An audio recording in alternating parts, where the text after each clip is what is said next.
7절에서 11절까지 말씀입니다. 데살로니가전서 5장 7절에서 11절.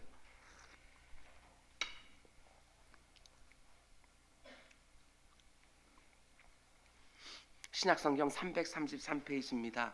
데살로니가전서 5장 7절에서 11절까지. 우리 한 절씩 교독하겠습니다. 자는 자들은 밤에 자고 취하는 자들은 밤에 취하되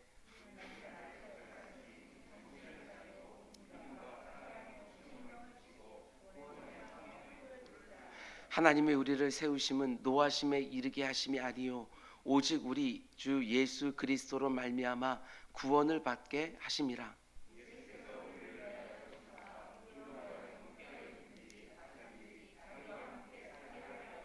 우리 함께 그러므로 피차 권면하고 서로 덕을 세우기를 너희가 하는 것 같이 하라. 아멘. 아멘. 3주째 목소리가 다시 돌아오질 않아서 여러분들이 설교 말씀 듣기에 좀 불편하실지 모르겠지만 그 어느 때보다 더 주의하셔서 오늘 굉장히 중요한 말씀이니까 잘 경청하시는 시간이 되기를 주님의 이름으로 부탁을 드립니다. 오늘 데살로니가전서 강의 13번째 시간으로 오늘 말씀의 제목은 단 한 영혼도 그날에 잠들어 있지 않도록, 이런 제목으로 말씀을 전하도록 하겠습니다. 영적으로 잠들어 있다, 이것처럼 위험천만한 게 없습니다. 그 어떤 일을 만난다 할지라도 영적으로 잠들지 않도록, 무뎌지고 둔해지고 침체에 빠지지 않도록 늘 깨어있기를 바라고, 혹여라도 요즘 내 영혼이 잠들어 있다고 느껴지는 분들이 있다면 오늘 이 설교가 내 잠든 영혼을 흔들어 깨우는 하나님의 음성이 되기를 주님의 이름으로 축원을 드립니다. 우린 지금 예수 그리스도의 재림과 이 세상의 종말에 대해서 함께 묵상을 하고 있습니다. 많은 사람들은 재림과 종말이라는 주제를 다루면서 그 때와 시기가 언제인가 하는 것에 계속해서 관심을 기울이지만 성경의 강조는 그렇지 않습니다. 그 때와 시기가 언제인가 하는 것에 마음을 빼앗기지 말고 영적으로 깨어 있어 언제 오시든지 문제가 되지 않도록 잘 준비가 된 상태에서 주님을 맞으라, 이렇게 권면하는 것이지요. 때와 시기는 오직 하나님께 맡겨놓고 낮에 자녀들처럼 깨어서 그날을 기다리고 사모하다가 내 생애 최고의 날로 그날을 맞이해야 된다, 이렇게 권면하는 것입니다. 재림과 종말의 날에 이루어질 하나님의 심판을 두려워하면서 조마조마한 마음으로 기다리는 것이 아니라 정말 중요한 것은 사랑의 문제라고 말씀을 드렸습니다. 주님을 생각만 해도 이렇게 좋은데 주님을 배울 때야 얼마나 좋을까. 이 마음으로 이 땅을 사는 성도들은 당연히 마라나타, 아멘 주 예수여 어서 오십시오 하고 나를 데리러 오시는 주님을 너무나 사랑하기 때문에 그날을 간절히 사모하며 기다리는 것입니다. 마음 가운데 두려움이 아니라 설레이는 마음이 있는 것이지요. 열처녀 비유를 말씀드렸습니다. 지금 신랑이 나를 데리러 오는데 잠들어 있을 수가 없는 것입니다. 기름을 채우고 불을 밝혀놓고 신랑을 기다리는 것이지요. 재림과 종말은 어떤 사람들이 말하는 것처럼 우리를 두렵게 하고 위협하는 것이 아니라 어디까지나 사랑의 문제라고 하는 것, 여러분 잘 보셔야 됩니다. 특별히 사도 바울은 그리스도의 재림과 이 세상의 종말을 말하면서 이렇게 권면했습니다. 6절 말씀 보면 그러므로 우리는 다른 이들과 같이 자지 말고 오직 깨어 정신을 차릴지라. 그리고 이어지는 오늘 본문의 말씀은 그러면 우리가 어떻게 해야 그날이 올 때 영적으로 깨어 있을 수 있을까? 여기에 대해서 말해 주는 것입니다. 논리적인 연속성이 있습니다. 우리 주님의 재림과 이 세상의 종말, 그리고 그날에 이루어지는 하나님의 심판과 하나님 나라의 완성, 여러분 이런 주제들을 결코 외면하시면 안 됩니다. 성경을 관통하고 있는 너무나 중요한 주제들이고 이런 주제들에 대해서 정확하게 알고 있어야 미혹되지 않을 뿐만 아니라 그도 이 땅을 성도답게 살 수 있기 때문에 그렇습니다. 오늘 본문은 이렇게 시작합니다. 7절과 8절. 자는 자들은 밤에 자고 취하는 자들은 밤에 취하되 우리는 낮에 속하였으니. 그럼 사도 바울은 다시 한번 강조합니다. 정신을 차려라. 믿음과 사랑에 호심경을 붙이고 구원의 소망에 투구를 쓰자. 이 땅을 살아가는 성도들은 낮에 속해 있기 때문에 밤에 속한 자들처럼 자고 취하는 것이 아니라 잘 깨어서 정신을 차리고 주님을 기다리라고 권면합니다. 그런데 그렇게 깨어서 다시 오시는 주님을 맞이하려면 뭐가 필요하다고 말합니까? 믿음과 사랑의 호심경. 다른 성경을 보면 흉배라고 되어 있습니다. 가슴을 보호해주는 흉배를 붙이고 구원의 소망의 투구를 머리에 쓰자, 이렇게 권면하고 있는 것입니다. 여러분, 그런데 믿음과 사랑의 흉배, 구원의 소망의 투구, 이런 표현들이 우리들에게 매우 익숙하지 않습니까? 에베소서 6장에 나오는 하나님의 전신갑주, 거기에 나오는 것이지요. 말세 지말에 이루어질 영적 싸움을 다루고 있는 곳이 에베소서 6장 말씀인데, 오늘 본문과 에베소서 6장이 잘 연결이 되어 있는 것입니다. 오늘 본문에는 두 가지밖에 등장하지 않지만 에베소서 말씀을 보면 6가지의 갑주가 등장을 합니다. 제가 생각할 때 사도 바울이 오늘 본문에서도 6가지를 다 언급하고 싶었지만 그 중에 중요한 2가지만 다룬 것이 아닐까, 이런 생각이 들었습니다. 바울은 지금 이런 말을 하려고 하는 것입니다.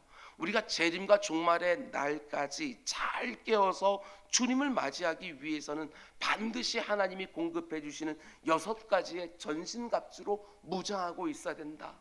이 무장이 잘 되어 있어야 그 날이 두려운 날이 아니라 우리에게 설레는 날이 될 것이고 사모하고 기다리는 우리 생애 최고의 날이 될 것이다, 이렇게 말하는 것이지요. 그런 면에서 저는 그 6가지 전신갑주를 재림과 종말이라는 주제에 연결하여 우리가 어떻게 해야 그날이 올 때까지 영적으로 깨어 있을 수 있는지 오늘 이 시간에 함께 생각해 보려고 합니다. 하나하나가 너무나도 중요합니다. 내가 잘 무장하고 있는지 점검하면서 말씀을 듣는 시간이 되기를 주님의 이름으로 부탁을 드립니다. 낮의 자녀인 우리 성도들에게 하나님의 전신 갑주를 입으라고 말하는데 6가지의 갑주들을 다 다루고 있는 에베소서 6장 14절부터 17절까지 말씀을 우리가 함께 읽겠습니다. 시작. 그런즉 서서 진리로 너희 허리띠를 띠고 의의 호심경을 붙이고 평안의 복음이 준비한 것으로 신을 신고 모든 것 위에 믿음의 방패를 가지고 이로써 능히 악한 자의 모든 불화살을 소멸하고 구원의 투구와 성령의 검 곧 하나님의 말씀을 가지라. 아멘. 어때요? 6가지의 갑주들이 눈에 쏙쏙 들어오십니까? 첫 번째로 우리가 입어야 되는 갑주는 진리의 허리띠라고 말합니다. 진리의 허리띠. 말세 지말에 있을 영적 싸움을 대비하기 위하여 주님 오시는 그날에 잠들어 있는 것이 아니라 영적으로 깨어있기 위하여 가장 먼저 진리의 허리띠를 꼭 띠고 있으라, 이렇게 말하는 것이지요. 요즘 우리가 입고 있는 대부분의 옷들은 상의와 하의로 나누어져 있지만 오늘 말씀이 기록되는 시기의 옷들은 거의 다 원피스입니다. 원피스. 위로부터 아래까지 통으로 길게 연결되어 있는 것입니다. 그러다 보니까 잘못하면 발에 옷이 밟혀서 넘어지기가 쉬운 것이지요. 그걸 신경 쓰다 보게 되어지면 신속하게 움직이는데 방해가 되기 마련입니다. 그래서 군인들이 전쟁을 치러 갈 때 반드시 필요한 것이 뭐냐? 그것이 바로 허리띠라는 것이지요. 허리에 띠를 띠게 되어지면 옷의 방해를 받지 않고 움직이기에 아주 용이하게 이동할 수 있는 것입니다. 허리띠를 띠는 것은 행동이 용이하기 위함뿐만 아니라 동시에 이런 용도도 있습니다. 여러분, 우리가 역도 같은 경기를 보게 되어지면 바벨을 들어 올리는 선수들이 가죽으로 된 허리띠를 꽉 하고 조여매는데 그러면 어떤 일이 벌어지느냐? 몸의 중심을 딱 잡아주면서 힘을 최대한 쓸 수 있는 담력을 허락해 주는 것입니다. 사도 바울이 그 당시 로마 군사들이 허리띠를 한 것을 보면서 진리와 연결시킨 것이지요. 그럼 어떤 연결점이 있는가? 예수님이 종말에 이루어질 일들을 미리 말씀하시면서 이렇게 경고하셨습니다. 마가복음 13장을 보면 우리 주님이 친히 이렇게 말씀하셔요. 그때 어떤 사람이 너희에게 말하되 보라 그리스도가 여기 있다, 보라 저기 있다 하여도 믿지 마라. 예수 그리스도의 재림을 설렘을 가지고 사모함으로 기다리고 있는 성도들에게 어떤 사람들이 나타나서 보라 여기 그리스도가 있다, 저기 그리스도가 있다 하여도 믿지 마라. 거짓 그리스도들과 거짓 선지자들이 일어나서 이적과 기사를 행하여 할 수만 있으면 택하신 자를 미혹하려 하리라. 이게 얼마나 무시무시한 공격인지 모릅니다. 딱 보면 다시 오신 그리스도 같이 보이는 것이지요. 딱 보면 그 주님을 증거하는 참 선지자처럼 보이는 것입니다. 거기에 우리가 항상 미혹당하는 이적과 기사도 행하는 것이지요. 근데 그때 우리가 미혹되지 않기 위하여 꼭 필요한 게 뭐냐? 그게 바로 진리의 허리띠라는 것입니다. 어때요? 그 진리의 허리띠 지금 잘 띠고 계십니까? 진리의 허리띠라는 것은 진리해서 성경 전체의 말씀을 가리키는 것은 아닙니다. 잘 정리되고 요약된 진리, 이걸 말하는 것이지요. 한마디로 바른 교리로 네 영혼의 허리를 띠뜨고 있어야 된다, 이렇게 말하는 것입니다. 정말 그렇습니다. 성경이 가르치고 있는 잘 정리되고 요약된 진리로 내 영혼의 띠를 딱 띠고 있으면 거짓 영들이 나를 미혹하려고 할 때 굉장히 기민하고 즉각적으로 대응할 수 있는 거예요. 긴가민가 하면서 거기에 빠져들어가는 것이 아니라 잘 정리되고 요약된 진리로 띠를 띠고 있으면 기민하고 즉각적으로 저건 아니지 대응할 수 있는 거예요. 그 미혹하는 논리에 걸려 넘어지지 않기 위해서 진리의 허리띠를 꼭 띠고 있어야 된다. 성경을 여러분 막연하게 아는 것이 아닙니다. 잘 요약되고 정리된 바른 교리, 이것으로 무장하고 있어야 되는 거예요. 뿐만 아니라 우리가 이럴 때가 있지 않습니까? 미혹하는 영들이 출현해서 이런 말 저런 말을 막 쏟아내다 보니까 너무나 혼란스러워서 뭔가를 분별하는 것이 너무나 어려운 거예요. 뿐만 아니라 미혹하는 영이라고 하니까 잘 와닿지 않는 것처럼 느껴지기도 하지만 지금 이 세상이 쏟아내고 있는 가치와 기준들, 우선순위들, 이런 것들이 여러분과 저의 판단과 분별을 늘 흔들어 놓고 있는 거예요. 그러다 보니까 이럴 때가 너무나도 많이 있는 거 아닙니까? 내가 이런 일을 정말 해도 되는가? 이게 과연 하나님께서 내게 원하시는 일인가? 이런 것들이 잘 분별이 되지 않는 거예요.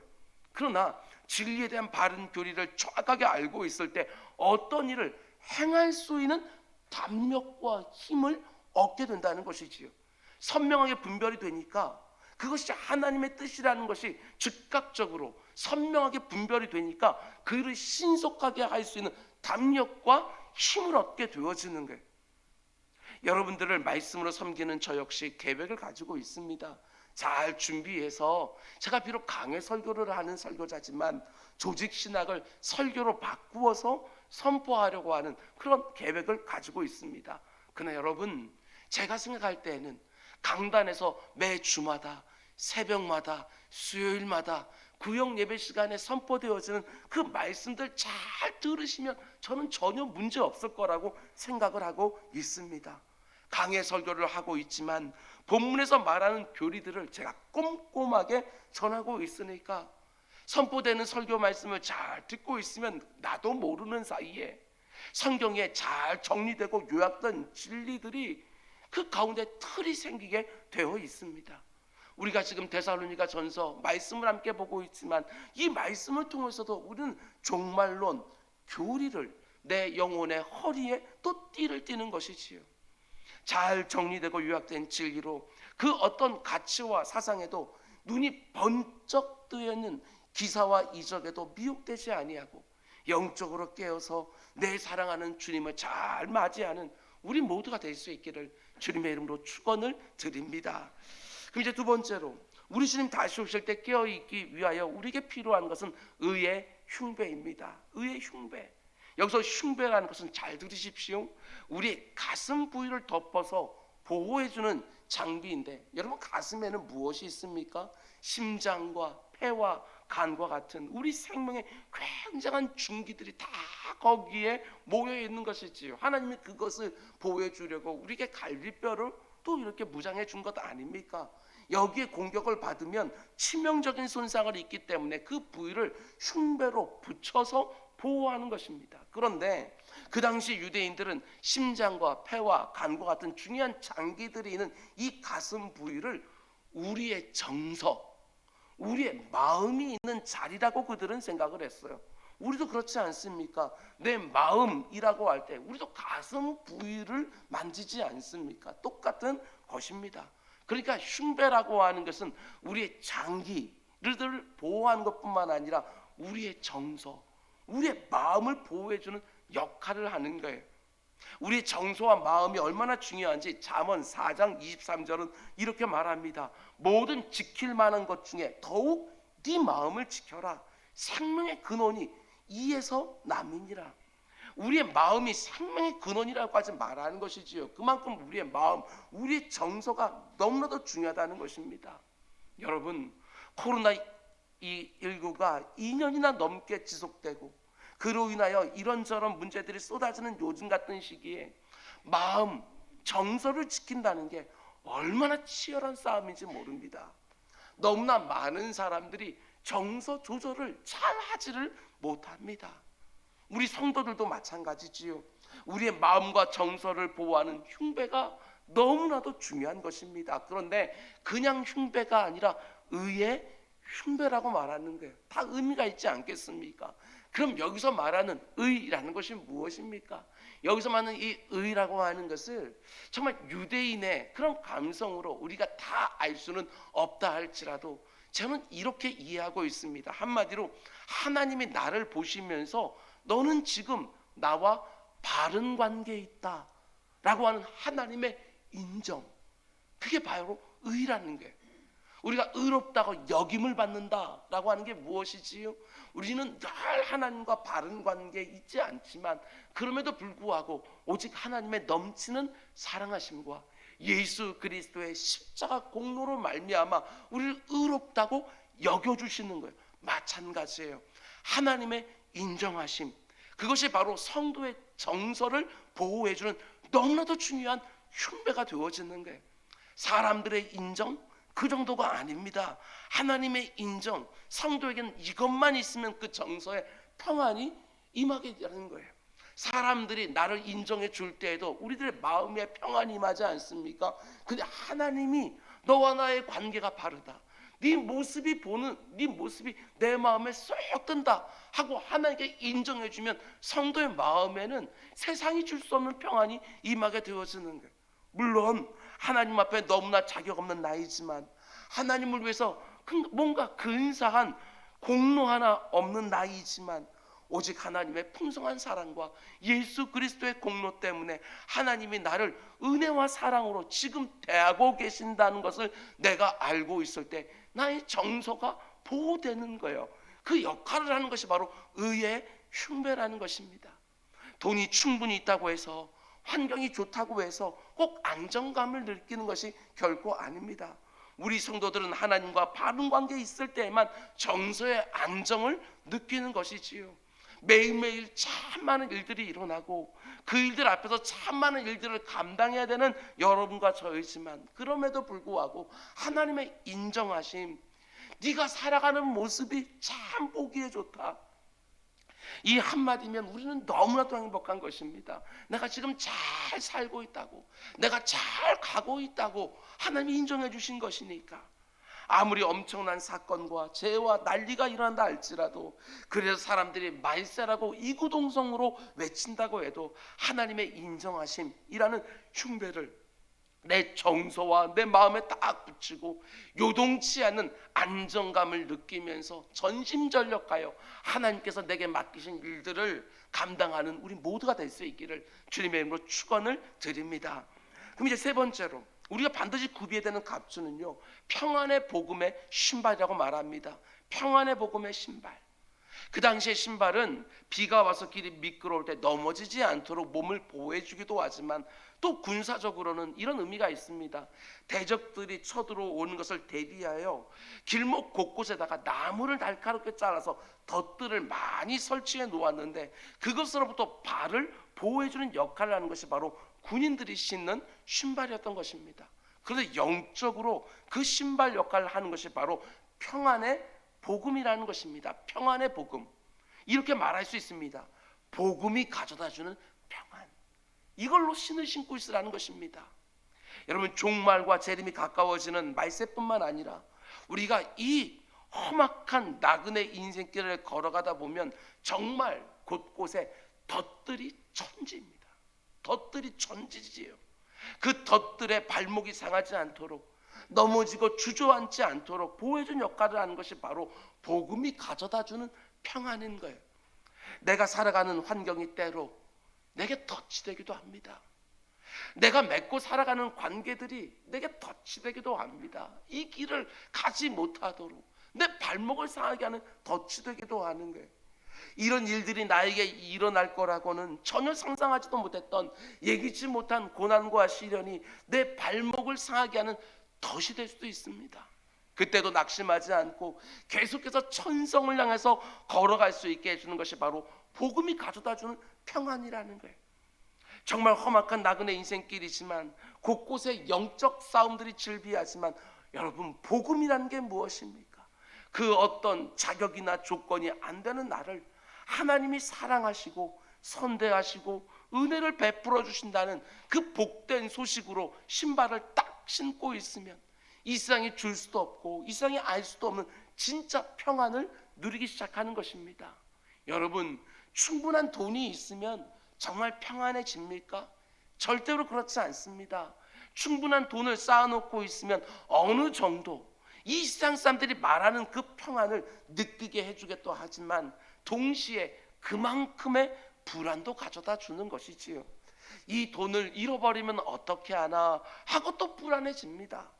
돈이 없는 사람들에게 없는 불안이 돈이 많은 사람들에게 있을 때가 얼마나 많이 있는지 모른다는 것입니다. 복음이 가져다주는 평안을 신발로 딱 신고 내가 걸어가는 인생길이 아무리 미끄럽고 위험하다 할지라도 견고하고 안전하고 묵직하게 저 천성까지 걸어가는 우리 모두가 될 수 있기를 주님의 이름으로 축원을 드립니다. 이제 네 번째로, 재림과 종말을 기다리는 성도에게 필요한 것은 믿음의 방패라고 말합니다. 이게 얼마나 중요한지 모릅니다. 믿음의 방패. 혹시 이 방패 놓쳐버리신 분들 계십니까? 오늘 말씀 잘 들으셔야 됩니다. 그 당시 로마 군사들이 사용하던 방패는 온몸을 다 막아낼 수 있는 굉장히 큰 방패였습니다. 바깥쪽에 얇은 철판을 입혀서 대적들이 쏘는 불화살을 막아내고 소멸시키는 데 사용한 것이지요. 영적으로도 마찬가지입니다. 내 영혼을 누리는 영적 대적들이 얼마나 많은 불화살들을 쏘는지 모릅니다. 내 사랑하는 사람들을 정말 다 불로 태우려고 하는 악한 사단 마귀들의 불화살들이 얼마나 많이 날아오는지 모릅니다. 그걸 막아내는 갑주가 바로 믿음의 방패인 것이지요. 여러분, 잘 들으셔야 됩니다. 악한 사단 마귀가 쏘는 불화살들 정말 있습니다. 우리 믿음의 선배들도 이걸 다 경험했습니다. 실제로 교회사를 보게 되었으면 정말 탁월한 믿음의 선진들이 이런 류의 기록들을 지금까지 남겨놓은 것들을 보게 되어집니다. 아침에 내가 눈을 딱 뜨자마자 너무나도 불순하고 죄악된 생각이 떠올라서 내가 한동안 영적 침체에 빠졌었다. 이런 기록들이요. 아침에 일어나자마자 성경을 묵상하고 기도하는 것은 우리 경건 생활을 위하여 너무나도 유익한 것들인데 말씀을 묵상하고 있는데 악한 생각이 들고, 기도하고 있는 중인데도 벽한 생각이 들고, 여러분, 이런 게 뭔지 경험해 보셨습니까? 이게 바로 날마다 여러분과 제 영혼의 심장을 누린 대적들이 쏘는 불화살들이지요. 때와 장소를 가리지 않습니다. 특별히 악한 사단 마귀가 우리에게 불화살을 쏴서 내 안에 있는 이런저런 여전히 남아있는 악한 욕망들과 아직까지 해결하지 못한 죄된 습관들을요 정확하게 조준하고 송사를 합니다. 그래서 낙심하게 만들고 내 영혼 깊은 곳에 상처를 내는 거예요. 아니, 이런 나를 하나님께서 과연 사랑하실까? 여러분, 그거 한번 맞으면 참 오랫동안 영적 침체에 빠지는데, 그때 필요한 것이 바로 믿음의 방패라는 것입니다. 여러분, 우리가 영적 싸움을 할 때 이게 참 어려운 문제입니다. 악한 사단 마귀가 내가 한 일들을 놓고 내 마음속에 품은 생각들을 놓고 막 정죄하고 송사의 불화살들을 쏘는데, 그게 너무 아픈 이유가 있습니다. 왜냐? 일리가 있는 거예요. 말이 되는 거예요. 악한 사단 마귀가 나를 갖다가 정죄하고 송사하는데 그게 일리가 있고 말이 되는 거예요. 사단 마귀가 나에게 불화살을 쏘는데 그게 전혀 근거가 없으면 아무런 상처도 안 나는 것이지요. 그런데 나의 수치, 나의 허물, 나의 약점과 실패, 그래도 내가 했던 일들 중에 선하다고 여겨지는 순간에조차 발견되어지는 나의 악한 생각 등등, 이런 것들을 딱 조준해서 불화살을 쏘는 것이지요. 여러분, 그냥 맞으면 큰일 납니다. 방패를 사용해서 반드시 막아내야 되는 거예요. 그냥 방패가 아니라 믿음의 방패라고 얘기합니다. 믿음의 방패. 우리 영적 대적인 악한 사단 마귀가 나의 허물과 약점과 부족한 것들을 향하여 끊임없이, 내가 말씀을 묵상하는 중에도, 내가 기도하는 중에도, 이렇게 예배의 자리에 앉아서 말씀을 듣는 중에도 불화살을 쏘면서 나를 넘어뜨리려고 할 때 믿음으로 여러분 크게 선포하셔야 됩니다. 그래, 네 말이 맞다. 나에게 그런 허물 정말 있다. 나에게 여전히 그런 악한 소욕들과 생각이 있는 것도 정말 맞다. 그러나 그럼에도 불구하고 내 주께서 나를 받아주셨다. 이렇게 소리치는 거예요. 내가 그렇게 모자라고 약점투성이지만 나에게 중보자가 계신다는 사실, 믿음으로 꽉 붙들고 그 날라오는 불화살들을 하나하나 막아내는 거예요. 저도 똑같습니다. 네가 그러고도 목사 맞냐? 라고 말할 때 이 믿음, 그럼에도 불구하고 내 주님께서 이 자리에 세워주셨다. 이 믿음의 선포 없으면 어떻게 강대상에 올라올 수 있겠습니까? 지난날에 여러분 참 부끄러운 날들이 있었습니까? 누군가의 마음을 크게 상하게 했던 삶의 후회들이 있습니까? 대적들이 바로 거기에다가 불화살을 계속해서 쏘아대는 것입니다. 그때 믿음으로 막아내는 것이지요. 그래, 네 말이 다 맞다. 내가 정말 그렇게 했다. 그러나 내 사랑하는 주님이 내 대신 그 모든 죄를 지시고 십자가에 달려 대신 죽어주셨다. 아버지 하나님이 나를 받아주셨다. 지금도 나와 임마누엘로 함께하고 계신다. 우리가 부르는 찬송가 가사처럼 나는 부족하여도 영접하실 터이니, 이러면서 또 싸우는 거예요. 그렇게 한 번, 두 번 싸우다 보면 점점 버텨내고 있는 내 자신을 발견하게 되었습니다. 싸움이 이제는 되는 것이지요. 전에는 그거 다 맞고 넘어졌는데 이제는 싸움이 되는 것이지요. 저절로 막아지는 것이 아닙니다. 믿음을 딱 세워야 막아지는 거예요. 대적들의 불화살이 날라올 때 오직 생명의 말씀에 근거하여, 내게 있는 중보자에 근거하여, 아버지 하나님의 넘치는 은혜에 근거하여 대적들의 모든 송사와 정죄를 막아내는 믿음의 방패를 드는 우리 모두가 될 수 있기를 주님의 이름으로 축원을 드립니다. 그럼 이제 다섯 번째 갑주는 무엇이죠? 이것도 너무너무 중요합니다. 구원의 투구라고 말합니다. 구원의 투구. 에베소서 6장에서는 그냥 구원의 투구 이렇게 되어 있지만 오늘 본문에는 구원의 소망의 투구 이렇게 번역되어 있습니다. 저는 이 번역이 훨씬 좋다고 생각을 합니다. 구원의 소망의 투구. 앞에서 우리가 본 흉배, 의의 흉배라는 것은 우리의 가슴 부위, 우리의 정서, 우리의 마음을 보호하는 하나님의 갑주였다면, 여기 나온 투구는 머리 부분, 우리의 지성을 보호하는 장구라는 것을 여러분 아셔야 됩니다. 우리의 정서가 보호해야 되는 것은 말할 것도 없고, 우리의 지성, 우리의 분별력과 이해력이 보호되는 건 역시 굉장히 중요한 싸움입니다. 여러분, 참 많은 성도들이 일평생에 몇 번 정도는, 자주는 아니지만 그래도 기억이 날 만큼 한 번, 두 번 정도는 너무나 고통스러운 영적 싸움을 하게 되어지는데, 대부분은 다 여러분 우리의 지성과 관련된 싸움일 때가 참 많이 있어요. 여러분도 경험이 있으실 거예요.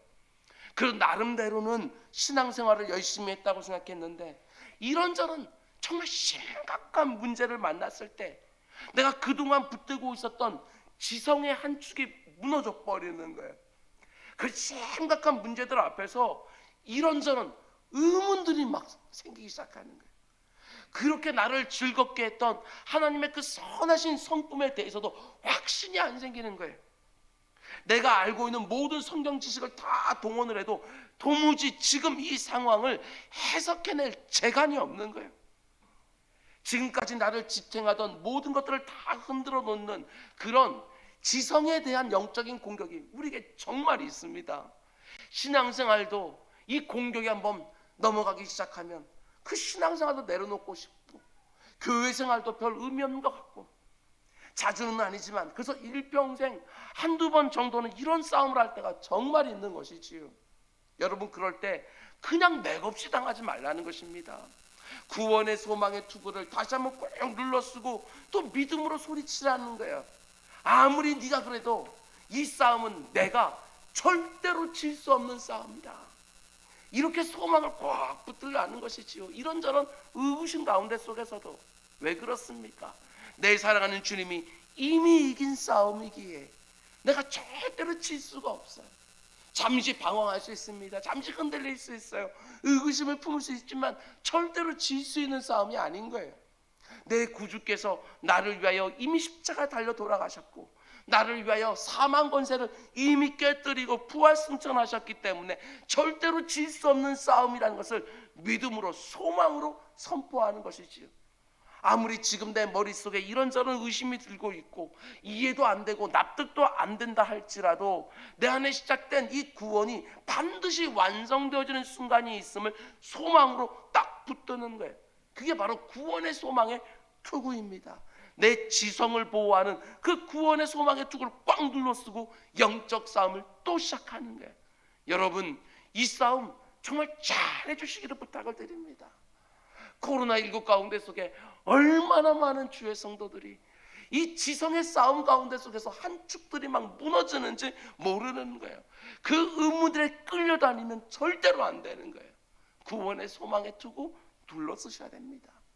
마지막 6번째로, 주님의 재림과 이 세상의 종말을 기다리는 성도들에게 주신 갑주는 성령의 검인 하나님의 말씀입니다.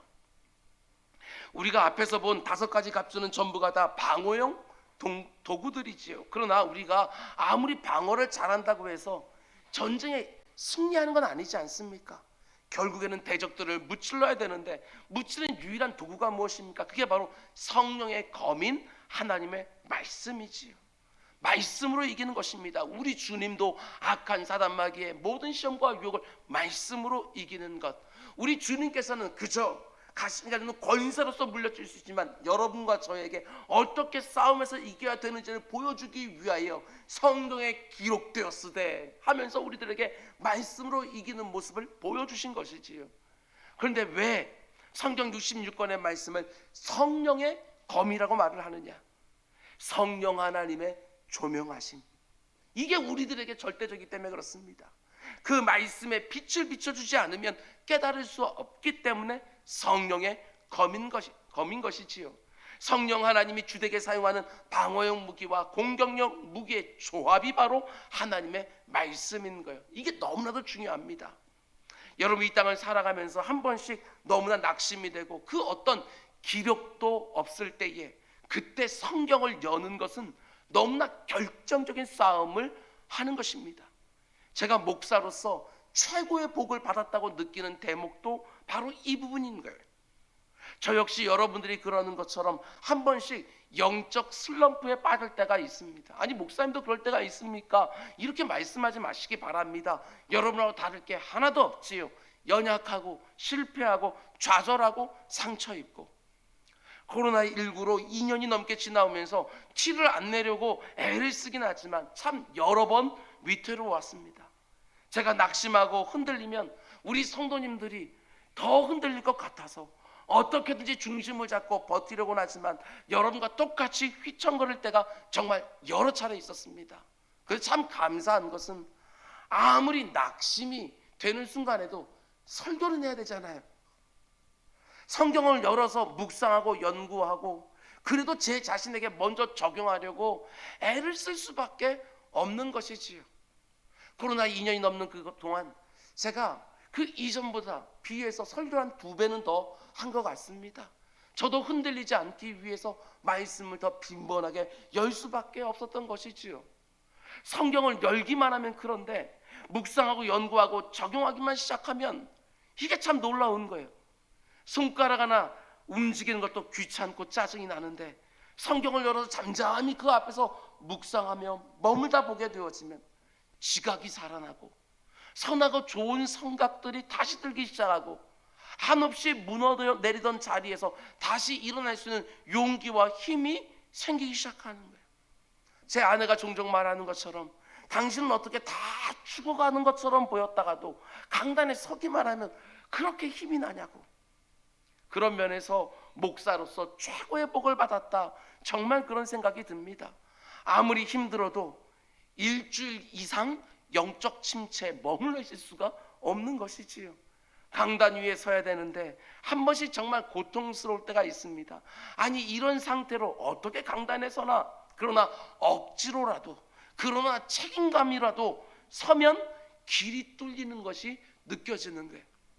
지금 여러분의 영적 상태가 어떠한지 저는 다 알 수 없지만 성경을 여는 순간 영적 싸움을 시작할 수 있어요. 어떤 부분을 읽고 어떤 부분을 묵상해야 되는가? 그건 전혀 문제가 되지 않아요. 왜 그렇습니까? 이 성경은 정말 기가 막힌 책이에요. 제가 늘 말씀드리는 것처럼 성경에는 적시성이 있지요. 난 그냥 아무데나 그냥 펼쳤다고 생각을 하는데 그걸 펼치는 과정에도 성령 하나님이 역사하고 계시는 것이지요. 성령 하나님이 그 말씀의 빛을 쫙 조명해 주시면 틀림이 없습니다. 정말 희한하게 지금 내가 직면한 문제들을 돌파할 수 있는 새로운 힘을 얻게 되어지는 거예요. 여러분 성경을 늘 가까이 하고 성경 말씀에 능수놀라한 성도들이 꼭 되셔야 합니다. 내가 그 어떤 상황 속에 있든지 말씀을 여시기 바랍니다. 말씀을 열기만 하면 나의 정서를 다루시는 하나님의 역사, 나의 지성을 설득하시는 하나님의 그 오묘하심을 또 경험하게 되어집니다. 아무리 내 마음에 이런저런 의구심이 들고 반항과 부정과 대적하는 내 악한 본성이 튀어나오고 있다 할지라도 내 안에 살았고 운동력이 있는 좌우의 날이 예일하게 서 있는 말씀이 들어오기 시작하면 틀림없습니다. 뭔가 기댈 것이 생기기 시작합니다. 뭔가 붙잡을 것들이 생기기 시작하는 거예요. 내 감성과 내 지성이 상하지 않도록 보호하신 하나님을 그 말씀 안에서 또 만나기 시작하는 거예요. 그러면 내 무디어진 감성과 지성이 또 살아나기 시작하면서 주님 다시 오시는 그날까지 또 정신을 차리고 깨어 있을 수 있게 되어지는 것입니다. 여러분 하나님이 우리에게 허락하시는 6가지 전신갑주 꼭 무장하셔야 됩니다. 그래야 내가 영적으로 잠들지 않는 것이지요. 마라나타 아멘 주 예수여 어서 오십시오 하고 그날을 설레임으로 계속해서 기다릴 수 있는 것입니다. 여러분 그러나 이게 참 어려운 문제 아닙니까?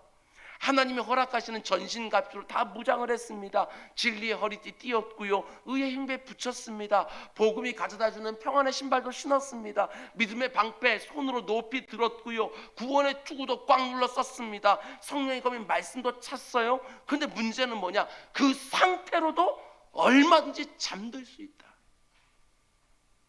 완전 무장을 한 상태로 잠들어요. 이것처럼 안타까운 게 어디 있어요? 무방비 상태가 되어버린 거예요. 무장을 다 했는데도 불구하고. 그래서 에베소서 6장 말씀 보면 하나님의 전신갑주를 쫙 열고 한 다음에 곧바로 이렇게 권면합니다. 6장 17절까지 6가지 갑주를 쫙 얘기한다면 곧바로 18절에 모든 기도와 간구를 하되 항상 성령 안에서 기도하고 이를 위하여 깨어 구하기를 항상 힘쓰며. 깨어 구하기를 어떻게 하라고요? 힘쓰라고 말해요. 왜? 힘쓰지 않으면 더 잠들 수 있다고. 이게 얼마나 안타깝습니까? 하나님의 전신갑주로 다 무장을 했는데 졸다가 악한 사단 마귀의 공격에 졸지에 넘어지면 오히려 더 큰 절망이 생겨요. 내가 무장을 했기 때문에 더 큰 절망이 생겨요. 더 큰 영적 슬럼프로 빠지는 거예요. 그래서 사도 바울은 오늘 본문에 9절과 10절 말씀을 붙여놓은 것을 보게 되었습니다. 주님의 재림을 사모하는 여러분과 저에게 힘을 주고 응원해 주기 위하여 여러분과 제가 깨어서 주님의 오심을 기다리려고 결심을 할 때 우리에게 있는 또 다른 장애물과 걸림돌을 뛰어넘게 해주기 위하여 9절과 10절 말씀을 우리에게 붙여넣어 주신 거예요. 우리 함께 읽겠습니다. 9절 10절 시작. 하나님이 우리를 세우심은 구원을 받게 하심이라. 예수께서 우리를 위하여 죽으사 우리로 하여금 깨어있든지 자든지 자기와 함께 살게 하려 하셨느니라. 아멘. 내가 정신을 차리고 주님 오시는 그날을 깨어서 기다리고 하는데 문제는요, 여전히 이 세상을 더 좋아하는 내 육신적인 욕망이 있는 거예요. 하나님 나라가 오기를 기다리고 있는데 이 땅의 나라를 좋아하는 육신적인 욕망이 여전히 있는 거예요. 계속해서 그 나라와 타협하고 싶은 마음이 있어요. 편하고 쉬운 길을 걸어가려고 하는 마음이 불쑥불쑥 드는 거예요. 그러다가 순간순간 좌절하기도 합니다. 내가 과연 다시 오시는 주님을 부끄럽지 않게 맞이할 수 있을까? 이 흔들리는 모습 보면서 두려운 마음이 들기 시작하는 거예요. 설레는 마음이 아니라. 그런데 우리가 어떻게 이렇게 흔들릴 것을 아시고요, 하나님은 사도 바울을 통해서 두 가지 처방전을 주는 거예요. 그게 바로 9절과 10절 말씀이에요. 먼저 첫 번째 처방전은 9절 말씀입니다. 여러분 잘 묵상해 보셔요. 하나님이 우리를 세우신 목적은 무엇이냐? 노하심에 이르게 하심이 아니요 오직 우리 주 예수 그리스도로 말미암아 구원을 받게 하십니다. 한마디로 하나님의 작정이 있다, 하나님의 의지가 있다, 이렇게 말하는 거예요. 우리가 어머니 뱃속에서 잉태되기도 전에, 만세가 지어지기도 전에 하나님이 여러분과 저를 향하여 뜻을 세우시고 작정하셨다는 거예요. 그게 무엇이라고요? 예수 그리스도로 말미암아 우리를 구원하실 것을 작정하셨다는 거예요. 지금 종말과 재림에 대해서 말하고 있지 않습니까? 하나님이 너희를 세우신 이유가 뭐냐? 너희를 노하심에 처하게 만드는 것이 하나님의 뜻이 아니고 예수 그리스도로 말미암아 구원을 받게 하는 것, 이게 하나님의 작정이고 하나님의 의지라는 거예요. 의지. 하나님이 자신의 심판과 진노를 위하여 나를 작정한 것이 아니라 나같이 자격도 안 되고 조건도 안 되는 엉터리 죄인이라도 반드시 구원해 주시기로 작정하시고 나를 택하신 줄 분명히 믿고 주님의 재림으로 이루어질 하나님의 심판을 두려워하는 것이 아니라 내 생의 최고의 감격으로 맞으라는 것입니다. 꼭 그리하시기 바랍니다. 내 모습을 보기 시작하면 그날이 두렵습니다. 내 자신을 보면 좌절할 수밖에 없어요. 그 대신 하나님의 작정하심, 하나님의 의지, 거기에 집중하는 거예요. 여기에 집중하기 시작하게 되어지면 그날이요 기다려집니다. 하나님의 뜻이 이루어지는 날이니까. 그리고 두 번째 처방전은 무엇입니까? 10절 말씀, 예수께서 우리를 위하여 죽으사 우리로 하여금 깨어있든지 자든지 자기와 함께 살게 하려 하셨느니라. 내 사랑하는 주님이 이미 내 대신 죽으셨고 이미 나를 위하여 다시 사셨다는 사실을 잊지 말라는 것입니다. 그렇습니다. 우린 내 자격과 내 조건과 내 공로로 하나님의 그 심판대 앞에서 너는 천국, 이 판단을 받는 사람들이 절대로 아니라는 것입니다. 아니, 여러분과 제가 주님의 재림과 이 세상의 종말을 기다리면서 하나님의 전신갑주로 무장하면서 영적 싸움을 벌여야 되지만 아무리 잘 싸운다고 해서 그걸로 천국에 들어간 것도 아니에요. 내 사랑하는 주님이 나를 대신하여 이미 죽으셨기에 그 심판대 앞에서 하나님의 형벌을 받지 않는 거예요. 내가 그 심판날에 영원한 생명을 얻게 되어지는 거예요. 그걸 믿음으로 붙들고 주님의 재림을 사모함으로 기다리는 것이지요. 그러니까 내 자신을 보면서 실망하고 내 자신의 연약함이 드러날 때도 절대로 좌절하지 말고 아버지 하나님의 작정하심과 예수 그리스도의 완전한 공로를 딱 붙들고 주님의 재림의 날에 이루어질 하나님의 최후 심판을 두려워하는 것이 아니라 그날이야말로 내 생애 최고의 날이 될 것입니다. 마라나타 하면 주 예수여 어서 오십시오 하면서 그날을 사모하며 기다리는 것이지요. 하나님 전신갑주를 입는 이유는 무엇입니까? 그러면 다른 것이 아닙니다. 부끄럽지 않도록, 분명히 구원받을 것은 마땅하지만 그러나 그날에 부끄럽지 않도록 그 마지막 순간에도 끝까지 영적 싸움을 벌이면서 하나님 내게 맡기신 사명 감당하고 싶어서 하나님의 전신갑주로 무장하고 있는 것이지요. 여러분, 그런데 사도 바울은 여기에 또 한 가지 11절 말씀까지 주는 것을 보게 됩니다. 저는 참 이런 말씀 하나하나가 너무너무 은혜가 돼요. 성경을 볼 때마다 이런 말씀들이 나올 때마다 아주 기가 막히다고 무릎을 치게 되어져요. 11절 말씀 보십시오. 그러므로 피차 권면하고 서로 덕을 세우기를 너희가 하는 것 같이 하라. 혼자서 감당하는 싸움 절대로 아니라는 거예요. 혼자서 감당하는 싸움은 아니라는 것입니다. 그래서 서로 위로하고 서로 붙들어주고 서로 지지해 주라는 거예요. 절대로 혼자서 갈 수 없는 길인 것을 알기에 주님 오시는 그 땅끝까지 함께 가라고 이렇게 권면하는 것이지요. 여기서 피차, 서로 이런 표현들을 절대로 놓치면 안 됩니다. 절대로 여러분 저 같은 목사에게만 맡겨놓지 마시기 바랍니다. 일부 열심히 있는 직분자들에게만 맡겨놓지 마시기 바랍니다. 피차 권면하고 서로 위로하고 서로 붙들어주면서 단 한 사람도 주님 다시 오시는 그날을 기다리는데 실패하지 않게 해야 되는 거예요. 단 한 사람도 잠들어 있지 않도록 피차 서로 맡겨주면서 함께 그 주님을 맞이하는 것이지요. 단 한 사람도 하나님의 최후 심판을 두려워하는 자리에 머물러 있지 않도록 모든 성도들이 그날을 내 생애 최고의 순간으로 맞이할 수 있도록 피차 권면해서 서로 깨워주고 서로 격려하고 서로 지지해주면서 함께 그날을 맞이하라는 것입니다. 그것이 내 개인적인 종말이든지 아니면 우주적인 종말이든지 그거 상관없이 공동체 안에서 그 지체들이 서로 피차 격려하고 응원하면서 서로 잠들지 않게 하는 거예요. 여러분, 우리가 다 예상하고 있는 것처럼 이렇게 2년이 넘게 지속되어지는 코로나19 가운데 얼마나 많은 성도들이 잠들어 있는지 모릅니다. 지금까지 신앙생활, 교회생활을 열심히 하면서 진리의 허리띠, 의의 흉배, 평안의 복음의 신발, 믿음의 방패, 구원의 투구, 성령의 검인 하나님의 말씀으로 잘 무장해 왔던 성도들이 너무나 많이 잠들어 있는 거예요.